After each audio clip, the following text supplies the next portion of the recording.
India आप तक समाचार, कड़वा लेकिन सच। जितकं देखणं तुमचं रूप, जितकं सुंदर तुमचं मन, तितकं सुंदर आमचं मनमोहिनी ब्राइडल कलेक्शन। नमस्कार, मैं हूं आनंद शर्मा और आप देख रहे हैं इंडिया आप तक समाचार। महाराष्ट्र में भले ही युति की सरकार बन गई हो, महाराष्ट्र में मंत्रिमंडल बांट दिया गया हो, लेकिन नाराजगी जो है वो कहीं खत्म ही नहीं होने का नाम ले रही है। जी हाँ, हम बात कर रहे हैं एकनाथराव शिंदे की, महाराष्ट्र के पूर्व मुख्यमंत्री और अभी के उप मुख्यमंत्री शिंदे की। शिंदे फिर से अपने गांव के लिए रवाना हो गए हैं।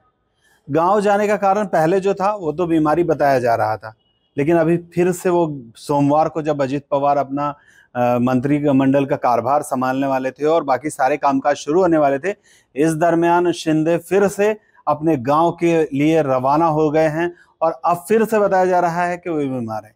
तो क्या ये बीमारी है या फिर बीमारी का नाटक? असल में एकनाथ शिंदे का अचानक गांव जाना ऐसे समय हुआ है जब राज्य में प्रभारी मंत्रियों के पदों को लेकर खींचतान तेज है।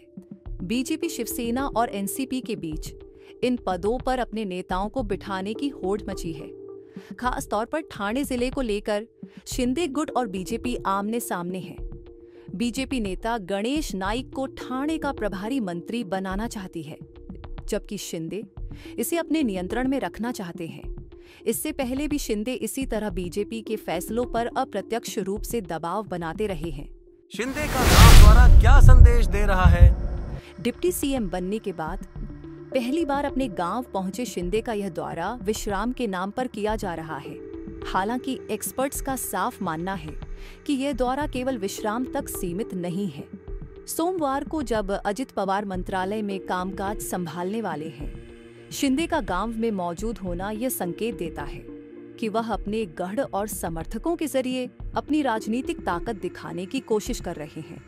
सार्वजनिक तौर पर वह भले ही तनाव न होने की बात कहें, लेकिन उनके इस कदम से बीजेपी और अन्य दलों को संदेश देने की कोशिश की जा रही है।